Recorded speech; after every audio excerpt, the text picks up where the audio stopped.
Assalamualaikum warahmatullahi wabarakatuh.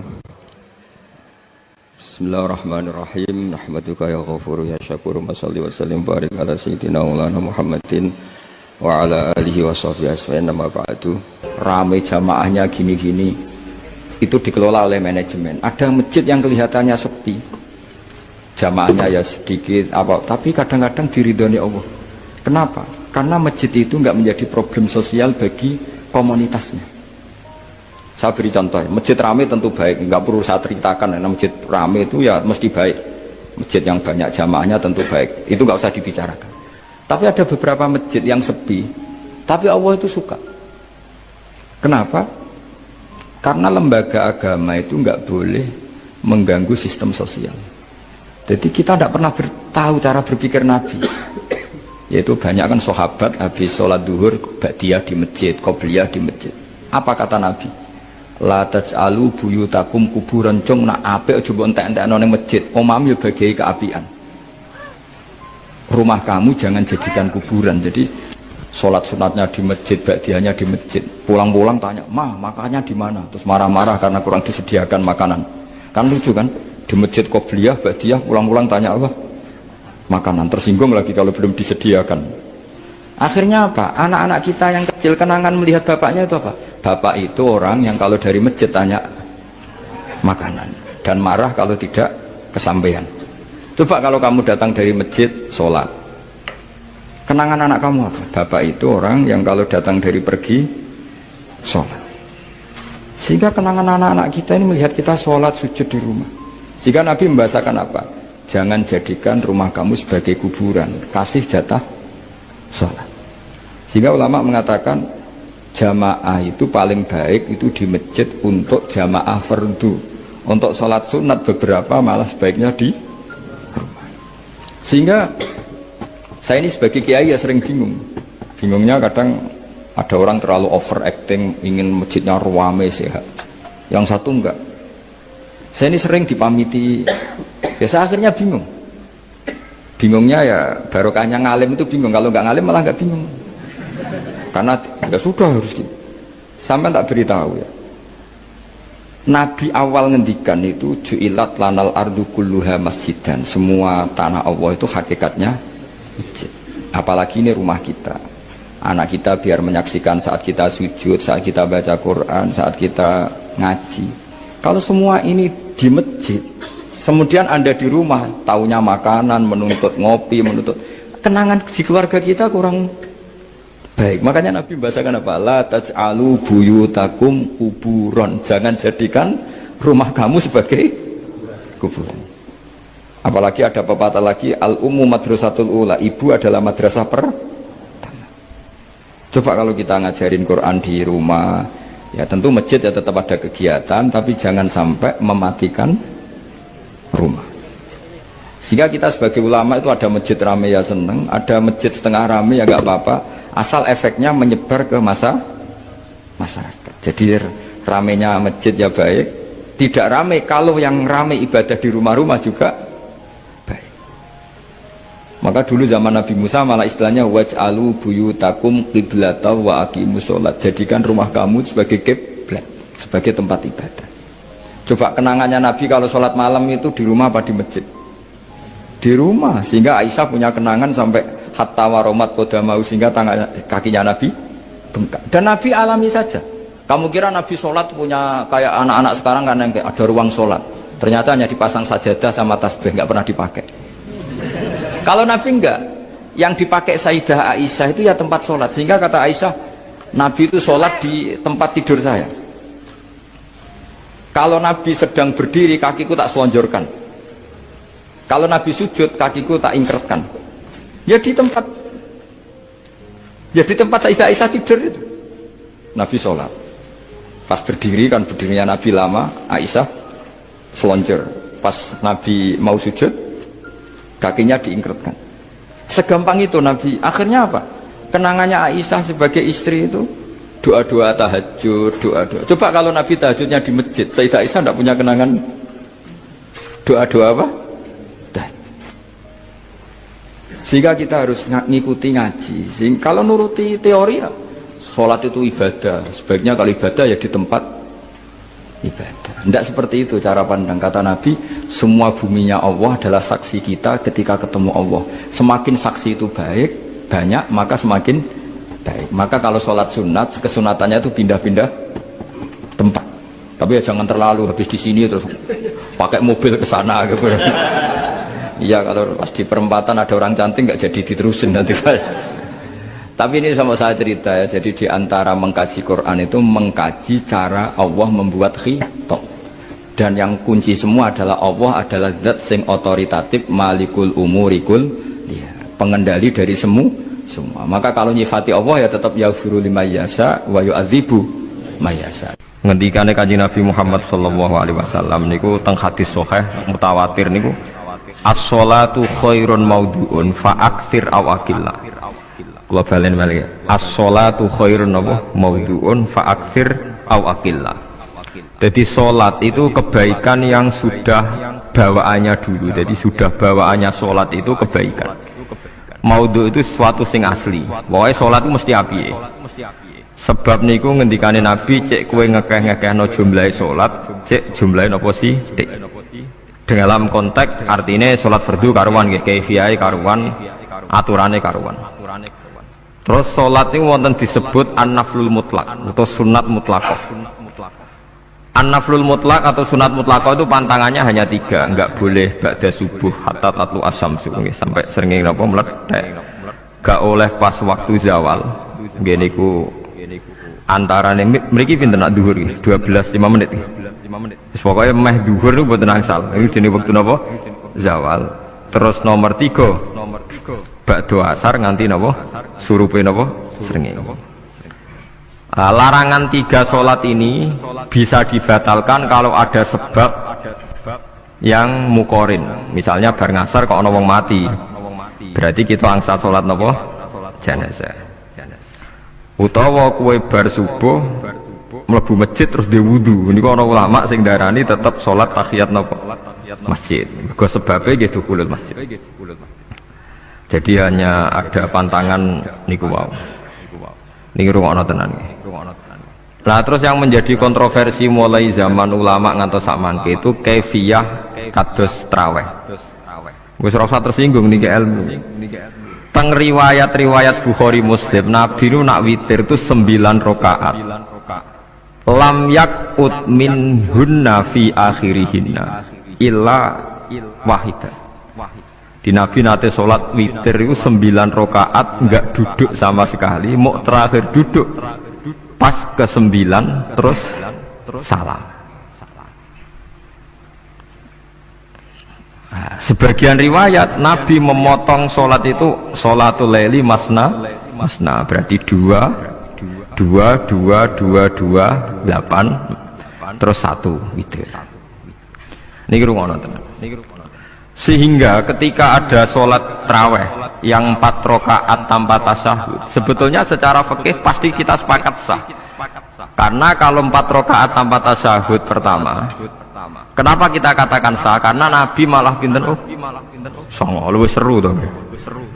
Buat ini karena menjadi kontroversi. Nah, dan tidak satu pun ulama di dunia yang mengatakan tasyahud awal itu wajib. Sampean yakin tasyahud awal wajib nopo sunat? Sunat. Artinya khasnya hukum sunat itu gimana? Kalau ditinggalkan tidak batal. Berarti misalnya ono tarawih 4 rakaat berturut-turut, berarti tidak ada masalah karena yang ditinggal artinya tasyahud awal yang kita yakin itu hanya sunat. Tapi dasar ra cocok itu tidak ada masalah. Dalile apa ya? Dalile ra cocok. Lah sing darani masalah padahal darani tasyahud awal iku sunah. Kowe salat zuhur tasyahud awal sunat atau wajib? Sunat. Nak sunat tuh khas ya, ditinggal batal lho ora? Mboten. Tapi nak sing ra cocok ya batal. Hukum ngono cocok ra cocok. Mboten iki kula terang. Nah, tarawih itu yang kontroversi ini teng kitab Majmu' karangan Imam Nawawi. Ya akal-akalane tiang-tiang niku. Kula nganti sakniki kan mboten nate ngimami, tapi nggih tak kandhani imam. Soalnya niat ngakali pangeran, tapi pangeran bakali ya ora kena. Ngeten, ini dawuh Imam Syafi'i. Tarawih itu kalau terakhir kan pinten? 3 rakaat. Kan 2 rakaat dulu. Lalu pas 2 rakaat itu pas witir, yang witir kok tarawih. Yang terakhir witir 3 rakaat itu 2 rakaat sampai niatnya witir nopo. Witir. Setelah 2 rakaat sampai salam ndak? Salam. Itu menjadi sholat teraneh di dunia. Karena kue muni witir tapi jumlahnya 2. Nah, itu sholat teraneh nopo di dunia. Terus sampean mendingin, mboten Gus maksud kula niku telu tapi lurus sih. Berarti kayak kudu nerangno pangeran, kudu kamu pangeran kayak penjelasan. Gusti ini 2 sementara loh, nanti ada. Karena jika Tuhan tidak kamu kasih penjelasan, akan aneh kan disebut witir, tapi rokaatnya 2. Maka kamu harus niatnya Gusti ini cicilan witir. Nah, sehingga jangan kira engkau 2, tapi ini nanti 3. Nah, itu makanya setiap bilalnya atau matinya kan solu sunnatan rokataini minal witri. Jadi diumumkan sholatlah 2 rakaat tapi yang 1 paket dengan cicilan witir. Lah itu lucu. Karena Anda sekali bilang tuh witir berarti Anda bohong kan, nyatanya 2 rakaat. Tapi kritiknya Imam Syafi'i ini kan lucu. Imam Syafi'i yang imam kita tuh mengkritik itu sholat aneh kalau begitu. Sholat tuh kalau sudah salam itu dianggap sholat mustaqillah, sholat yang mandiri. Nggak bisa sholat kok berta'alluq dengan sholat setelahnya. Sholat itu kalau sudah dimulai takbir, diakhiri salam ya selesai dan menjadi sholat yang mandiri. Nggak bisa sholat yang mandiri nih.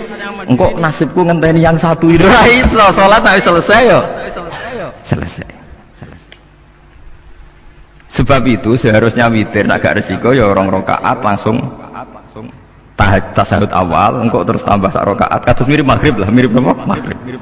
Tapi itu kan masalahnya tidak populer juga. Nah itu. Akhirnya diakali wa shollu sunatan minal witri nggih. Mriki ono minal witri kan? Itu kalau diterjemahkan salatlah kalian paket witir tapi ganjil sih, paket witir tapi gendep sih, tapi sementara Gusti tapi kan kita bingung itu cara pangeran juga bingung tenan ngadepi. Nah, makanya itu nak cara kula ya ora usah dijerok-jerokno pokoke ngene iku. Ya dadi barang keliru kadang ya muga-muga sepuro pangeran ya ora usah ngono. Jadi nak salat ya nak cara Sayyidina Utsman itu memang beliau bilang 2 rakaat itu berdiri sendiri karena salat itu setiap 2 rakaat selesai. Setelah salam itu selesai. Nanti yang witir ya 1 witir. Makanya 2 itu rasa ana witir-witiran cara Sayyidina Utsman. Muga Nabi dawuh wa autir bi wahidatin. Kemudian salat-salat Anda yang 2 itu ditutup witir. Berarti ya yang salat kedua ya sholli sunatan ya biasa saja nafal mutlak. Enggak usah nyinggung-nyinggung napa? Witir. Nggih. Loh ini penting sekali karena nyatanya ada witir kan? Nyatanya tidak nopo witir. Lah nanti yang 1 terakhir witir. Ya tapi adatnya ngoten iki. Jadi ini perlu sampean ketahui, sholat itu memang banyak masalah di secara fikihnya. Karena tadi kalau sampean niat witir, setiap sudah salam itu kan berarti selesai dan berdiri sendiri. Lah kok suwe-suwe nak rakaat sing terakhir batal lah berarti sing ngarepe melok batal. Mergo sak paket koyo capres mbek napa? Cawapres. Ya ora iso salat kok ono. Nah itu paham ya. Terus niku kefiah. Di sampean memang akal-akalan tegene witir pun bener solu sunnatam minal witri rakaataini. Jadi niku rontok bener ya rontok ngawur. Ngawurnya itu tadi wong salat iku mustaqillah setelah ditutup salam selesai kok bergantung. Hanya nasib 2 ini kan bergantung setelahnya kan? Mana ada sholat kok sudah ditutup berkaitan. Mulane kula niku nak witir ya ora tau tak niati witir. Mun kula ora cocok mbek pengumuman niku ora pati cocok. Tapi kan kula makmum. Ora malek dihisab kan cara salah ya. Usolli sunatan anut imam teng ati kula pun supaya nah ame salah ya malah salah, nak bener ki melok napa? Bener. Tepak-tepakan ngoten mawon. Jadi kalau ini wong alim fikih tapi paling tersiksa kok kalah mbek adat, kalah mbek napa adat. Nentang adat ora apik. Jare Nabi kono umume wong ya melok umume wong. Nek wong pintu ya melok napa? Pintu. Nah itu ngintikan Imam Syafi'i, harusnya punya rasa malu orang yang mengatur sholat sedemikian rupa. Sebetulnya sholat itu niatem salah lah, kelira-keliru lawung sholat itu wis apik, ora usah detail-detail napa niat.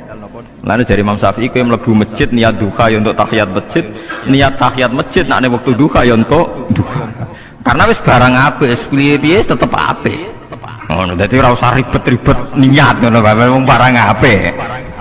Paham ya? Tapi kan sederhana kan sebenarnya kita tidak perlu bulat, tidak perlu apa? Bulat. Paham ya? Terus ini penting. Nah, terus yang ketiga masalah kesunatan jamaah dan tidak. Ini kalau terang detail. Menurut hukum fikih, tahajud itu jelas gak disunatkan jamaah. Witir juga gak disunatkan jamaah. Tapi semua ulama yang bilang tidak disunatkan itu nggak ada yang memfatwakan hak batal kalau berjamaah. Jadi tidak ada yang bilang dikatakan batal kalau jamaah. Cuma tidak disunatkan jamaah. Tapi Rasulullah itu pernah main di salah satu sahabat di waktu duha. Sahabat itu sakit, ingin ngundang Rasulullah, kepengen dalamnya di kenangan nanti tinggi sholat sinten Rasulullah. Ternyata Rasulullah ketika sholat, anak-anak dan istrinya yang sakit tadi ikut jamaah dan Nabi membiarkan. Bahkan Nabi sempat ngatur shaf. Padahal itu satu bentuk sholat yang kategorinya agak disunatkan apa? Jamaah.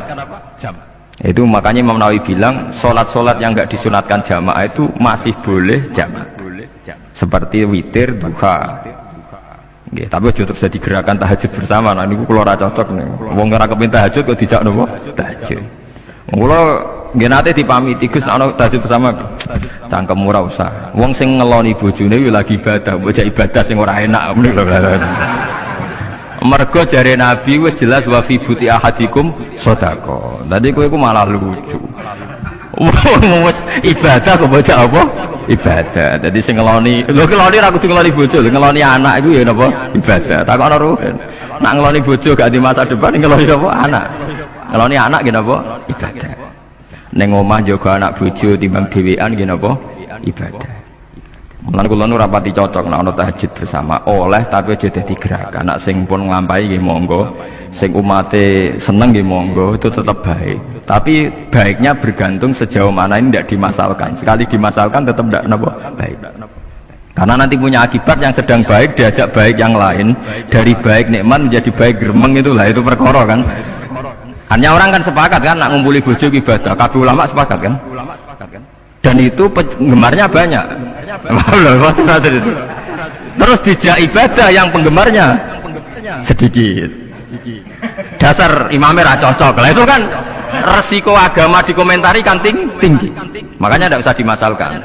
Sing kelon ya keben, sing turu ya napa? Keben karena turu ki ibadah kan.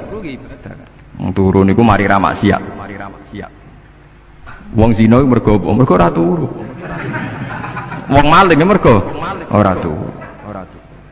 Wong ngrasani wong mergo ora turu. Mulane kula nate cerita teng ngaji niki ana ulama wali. Saking seneng ibadah nganti janggal. Ana gak wali sing makome kaya aku. Dituduhno wali sing saurip-uripe kok turu kecuali salat fardu. Yaiku wali sing setingkat kuwi. Mboten trimo Gusti tapi niku kok turah turu ya takokno sesuk. Kena apa kok turah? Jebule tak takoki kena apa jenengan turah turu. Ya wong turu ora iso maksiat. Tapi nak kue poso tahajud jenenge wong melek tepatine nduk ndi-ndi tetep paling selamat ku apa turu. Akhirnya ngakoni jebule alim kuwe lah ya dadi turu iku iso dadi wali. Ke wong turu ora ngarah zina, ora ngarah maling, ora ngarah ngrasani wong. Dadi mulane akeh wali sing berangkat saka napa turu. Mulane Ashabul Kahfi ku wali sing kramate ku turu suwi. Mergo turu iku nak tepak. Niku iso dadi napa? Wali. Mulane kenapa kramate Ashabul Kahfi napa? Turu. Tapi aja tiru. Lha iki cerita ilmu, dari ilmu ora kudu setuju niku niki ilmu. Difaham ya dados. Kula piyambak pribadi belum pernah tahajud jamaah sama istri saya. Kula piyambak jarang tahajud. Tapi memang saya beritahu kalau sholat-sholat yang kesunatannya itu tidak jamaah, sebaiknya jangan dipaksakan jamaah. Karena kadang fadilahnya disirron. Kalau baleni malih seperti sedekah. Kalau zakat wajib itu sebaiknya diumumkan supaya orang tahu bahwa dia sudah melakukan kewajiban. Tapi kalau zakat tidak wajib, sebaiknya sirron, sebaiknya rahasia. Begitu juga sholat jamaah itu kenapa baik di sholat fardu? Karena kalau yang tidak jamaah kan dikira dia tidak sholat, makanya kesunatannya sholat fardu jamaah. Tapi selalu potensi riya, sum'ah, pamer itu ada, sehingga ada sholat-sholat yang dari awal didesain supaya tidak kelihatan orang, yaitu sholat nggak usah berjamaah, plus baik di rumah. Semua ulama ijma sholat sunat itu baik di rumah apa di masjid? Di rumah. Di rumah, di dalam kamar sama di kamar tamu, ruang tamu, baik di dalam kamar. Bahkan Nabi nyebut sholat fiko ibaitiha, di kamar paling dalam. Nah, bagaimana mungkin sholat yang sudah didesain sirron begini, misalnya kayak tahajud, disunatno bengi-bengi ben ra wong roh, disunatno ning jero kamar ben wong ra roh. Jebule jamaah kan jadi aneh kan. Tapi kan nentang ya goblok, barang apa kok mbok tentang. Ya tapi kowe tenanan ya goblok kok ora sunah Nabi ku, Pak. Mulane aku ora takok itu yang jenengan takok kok ngubang bul. Makanya aku wong alim dadi bingung. Bingunge iku mergo akeh ilmune ora kok koyo bingungem. Tapi sing jelas peminat ibadah kelon itu lebih banyak. Ini mau saya mesti ini. Karena Anda harus sepakat kan kelon itu apa? Ibadah. Kita sepakat kan. Dan itu peminatnya banyak. Itu sekali ada pengganggu pasti dikomentari tidak baik. Padahal pengganggu yang ngajak tahajud. Itu akhirnya kan tahajud jadi korban dikomentari gara-gara pengganggu. Nah itu yang saya tidak senang. Dieling-eling. Kalau Anda orang soleh, kemudian anak Anda pamit mau sekolah di Jerman, pilihan Anda mengizinkan apa enggak? Karena potensi jadi fasik ya tinggi, karena di tempat-tempat mas. Potensi berdakwah dari daerah yang untuk daerah yang tidak ada dai-nya menjadi ada. Itu mesti ulama itu berdebat. Misalnya punya anak pamit mau kembali atau keluarga. Yang satu cara berpikir optimis. Awal ada dai di beberapa negara Eropa itu ya barokahnya imigran, pekerja, mahasiswa. Dan semua itu bumi Allah, harus ada tasbih, harus ada tahmid. Dan itu harus dimulai dari kemauan atau mengizinkan anak asuh kita ke sana. Tapi di sisi yang lain potensi jadi fasik itu tinggi sekali. Wamana iman pas-pasan. Nah hal-hal seperti ini itu pasti jadi perdebatan. Dan kita harus menjawab. Dan tadi kayaknya di semua Basul Masail Pondok Salafiyah jawabnya pede semua, nggak ada ragu, nggak ada khilaf. Baguslah kalau pede. Meskipun nanti mungkin ada ulama lain yang cara berpikir apa? Berbeda. Sehingga ini saya cerita ya. Sehingga di kitab-kitab fikih, misalnya saya kok hidup di Bali sudah punya komunitas ngaji. Itu kok saya pindah ke Sukorejo sini, banyak ulama yang mengatakan haram karena membiarkan bumi Allah yang sudah pernah ada orang yang sujud kemudian ditinggalkan kosong dan kemudian dikuasai orang yang tidak sujud, jadi dianggap itu pembiaran. Jadi banyak di kitab Qalyubi, sarahnya Mahalli, jika ada seorang muslim yang hidup di negara orang kafir, dia nyaman, tidak dapat teror, itu nggak boleh lagi pindah ke negara Islam yang sehat. Karena takutnya li Allah yastauliyal kafir tilkal buka, supaya bumi itu tidak dikuasai orang kafir. Jadi ini hal-hal yang para fuqaha itu harus berdebat. Karena ini masalah-masalah furu'iyah. Sehingga mulai dulu ya banyak ulama yang nyun sewu berpolitik, mulai Wali Songo sampai sekarang alhamdulillah yang minat banyak. Mungkin bedanya ikhlas sama tidaknya. Tapi kalau saya pernah dikeluhin utusan dari ya komunitas Islam Indonesia itu dulu itu ceritanya banyak yang dari Kamboja. Dari kalau dulu orang cerita itu orang Cempa. Itu setelah di Indonesia besar Wali Songo dan Brawijaya 5 itu sudah mulai oleng, itu singkat cerita mereka berpikir ingin bikin kerajaan apa? Islam di Demak Mintoro dengan raja pertama yaitu Raden Fatah, karena Raden Fatah ini putra Brawijaya.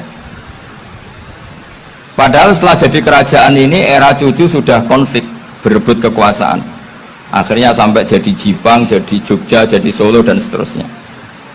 Tapi kata Mbah Mun itu tetap barokah kata. Karena orang Islam terus terbiasa mimpin.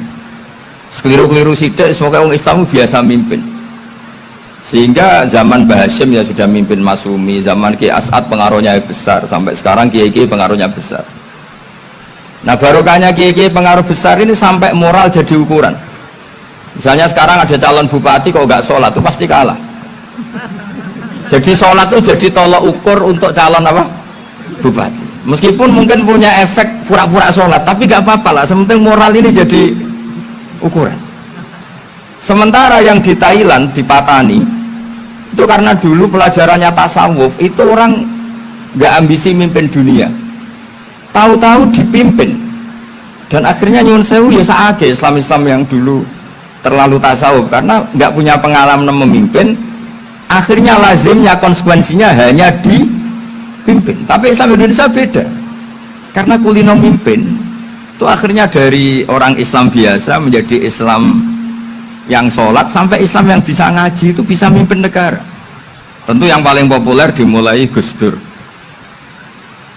Jadi ini sesuatu yang barokahnya istihad para kiai. Sementing Islam kulino mimpin. Jika di Indonesia itu barokahnya itu kebaikan itu jadi tolok ukur. Ada orang kok terkenal koruptor atau terkenal nyuwun sewu selingkuh atau terkenal apa itu pasti tidak jadi. Karena moral itu menjadi tolok ukur. Dan itu adalah politik para kiai. Jadi ini saya cerita dan itu negara juga akhirnya untung karena seleksi agama sama negara itu sama-sama kiai ya bilang negara harus dipimpin orang soleh, negara juga bilang seperti itu. Nah, ketokohan-ketokohan para beliau-beliau ini yang maulah bekerja sama dengan Umarok. Kita tahu dulu Pak Harto ya rawuh ke sini ketika Muktamar 84, rawuh ke Ki As'ad, ketika mau kembali ke Khittah juga dirembuk oleh ulama dan Umarok. Dan akhirnya ini menjadi negara yang alhamdulillah semoga selalu menuju baldatun thayyibatu wa rabbun ghafur. Nah, kemudian di sini saya tabarruk dengan Said Muhammad, gurunya Kiai Haji Azaim. Saya mau cerita tentang amaliyah tadi.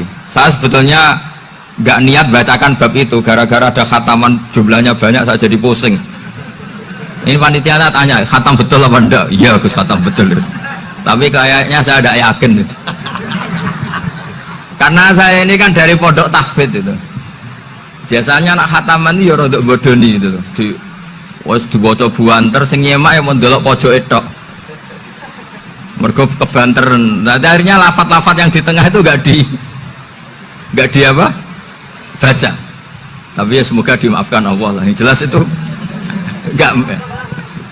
Tapi saya mau cerita ya. Jadi cara berpikir Said Muhammad ini nanti juga saya teruskan di Ma'had Ali. Ini saya baca ya. Di antara yang diyakini madhab Malikiyah, ini saya baca saja teksnya.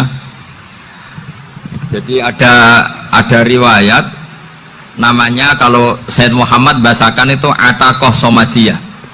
Kalau di Indonesia kadang orang bilang Al-Ataqoh Al-Kubro, yaitu dengan membaca surat Ikhlas. Di sini jumlahnya hanya 100 kali, Kila 1000 kali. Tadi berapa teman? 700 juta ini sudah susuk banyak ini. Di sini hanya 40, riwayat lagi 100, 1000. Terus sama tadi berapa? 800 juta. Wah ini sudah susuk ini. Itu anak cucu sampean pasti masuk surga itu kalau gitu. Ini saya baca, ini kitabnya Said Muhammad ini. Suratul Ikhlasi wal Itqu minan nar. Akhrajat Tabrani fil Kabir an Fairuz ad-Dailami wa wa ibnu Uftin Najasi.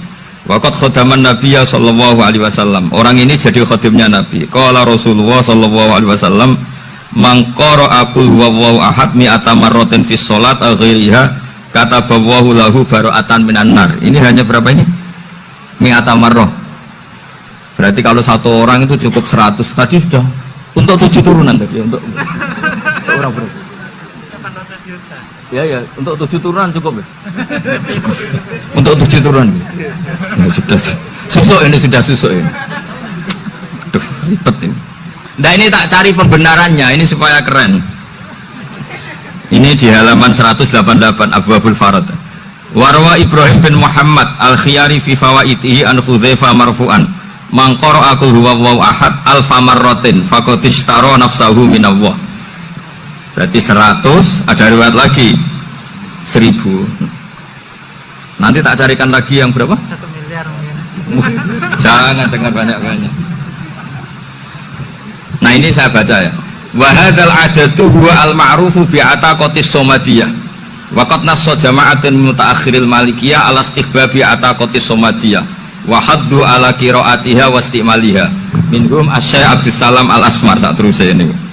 Jadi kullu haula'i istahabbu ataqatas somadiyah ma'atirafi ba'dihim kal Misnawi bi syiddati fi hadisiha.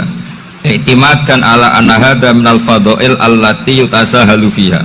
Faman sa'a yasta'milaha roja'a khusula ma fiha fala ba'sa bidzalik ala syarti alla ya'taqida thubuta dzalika anin nabi sallallahu alaihi wasallam hatta la yaqa fil kitsbi alaihi.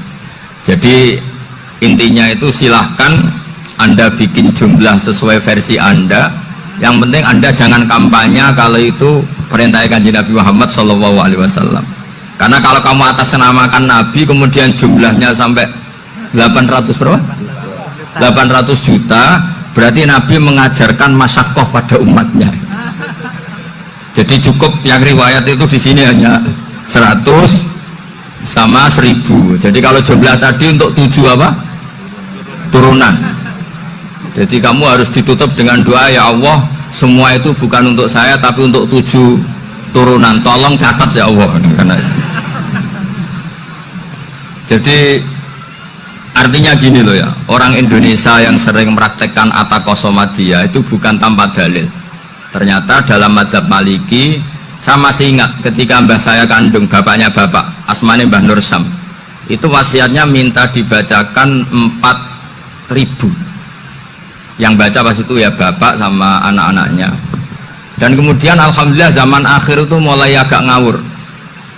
Kalau ada acara itu wong liya kon maca anake mlebu metu gak melok maca. Itu keliru, saya jamin itu keliru. Saya sering kalau mimpin di rumah, kalau yasinan di tonggo-tonggo kok anake gak maca, saya keluar. Bapakmu wong liya kok kon maca, kata saya gitu. Jadi itu menurut saya itu yang jelas, saya sampai ngisi begini. Yang ada riwayatnya itu idza mata ibnu adam min qata amaluhu ila min salasin shadaqatin jariyah au ilmin yuntafa'u bi awaladin sholihin yatullah. Itu tidak ada di hadis au kiyayin sholihin yatullah kata. Yang ada itu awaladin apa? Sholihin. Jadi anaknya harus ikut, kalau tidak usah kata. Akhirnya anaknya udah tinggi terus gitu. Akhirnya tak kei jagung paling akeh, kula mendhet sithik. Wong aku ora anake kok. Kadang-kadang enggak, orang lain baca buahnya anaknya mau mlebu metu mau enggak manggakno tamu mbek rokokan. Itu harus ditobatkan itu. Keliru itu. Karena nasnya bukan awkiyayin sholihin tapi awaladin sholihin. Ini bukan provokator, ini memang ya harus seperti itu. Nah terus tentang tadi la ilaha illallah yang didawuhkan Gus Azaim, la ilaha illallah itu penting sekali, cuma saya mohon itu dielmoni lah. Jadi dulu kalimat ini menjadi spesial karena dielmoni, karena dimulai dari fa'lam annahu la ilaha illallah. Terus hanya ayat tuh wastaghfir li dzambika walil mu'minina wal mu'minat. Saya ulang lagi ya. Terus hanya ayat tuh wastaghfir li dzambika walil mu'minina wal mu'minat. Makanya menurut mazhab Sadili, kamu diburu baca la ilaha illallah dulu, jangan istighfar dulu. Saya ulang lagi ya. Dalam mazhab Sadiliyah itu la ilaha illallah dulu, nggak boleh istighfar dulu. Alasannya masuk akal. Orang yang kafir 70 tahun itu sekali baca la ilaha illallah itu langsung yughfar lahu ma qad salaf. Sehingga la ilaha illallah sendiri sudah punya kekuatan supaya dosa kita diampuni. Qul lil ladzina kafaru iyantahu yughfar lahum ma qad salaf. Cara menghentikan kekafiran gimana? Dia melafadzkan la ilaha illallah. Ini kalimat yang begitu saktinya sampai orang yang kafir puluhan tahun itu dosanya semuanya terhapus hanya karena melafadzkan la ilaha illallah. Nah, Makanya kata Abdul Hasan Asyadzili, wastaghfir li dzambika ay bihadil kalimah. Seseorang sah di istighfar itu kalau melafadzkan la ilaha illallah. Misalnya ada orang kafir mati kafir, sah nggak anak cucunya mengistighfari dia? Nggak sah, karena belum melafadzkan la ilaha illallah. Makanya kata Abdul Hasan Asyadzili, wastaghfir li dzambika ay bihadil kalimah. Sehingga lafadz ini spesial betul. Tapi kadang-kadang beberapa mursyid cara berpikir lain. Ini kalimah thayyibah harus dibaca orang suci, sehingga mendahulukan apa? Istighfar, untuk supaya pas ngelafatkan kalimah thayyibah sudah dalam keadaan apa? Suci. Itu juga masuk akal. Tapi secara meyakinkan saya sendiri lebih mengikuti manhajnya Abdul Hasan Asyadzili, karena alasannya tadi, yang kafir puluhan tahun saja langsung luntur dosanya karena melafatkan la ilaha illallah. Artinya la ilaha illallah sendiri sudah bagian dari istighfar. Nah, ya tadi buktinya. Fa'lam annahu la ilaha illallah terus wastaghfir li dzambika walil mu'minina. Jadi orang sah diistighfari itu setelah dipastikan sah tauhidnya. Jadi setelah tauhidnya sah, yaitu la ilaha illallah, baru sah apa? Diistighfari. Sehingga orang kafir, seolah lagi orang kafir yang mati kafir, anak cucunya tidak boleh apa?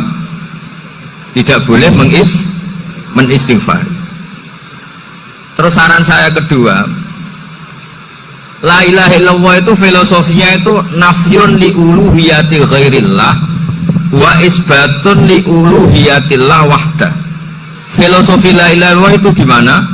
Menafikan semua selain Allah itu tidak Tuhan, dan hanya menuhankan Allah semata. Ya itu caranya gimana?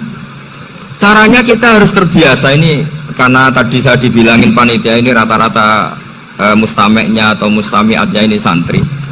Caranya gimana? Dilatih pakai logika. Saya berkali-kali cerita kalau ngaji, saya sekaligus kampanye. Allah itu Tuhan yang begitu fair. Untuk menjadi Tuhan, Allah mempersilahkan, ada kualifikasi Tuhan. Assalamualaikum warahmatullahi wabarakatuh.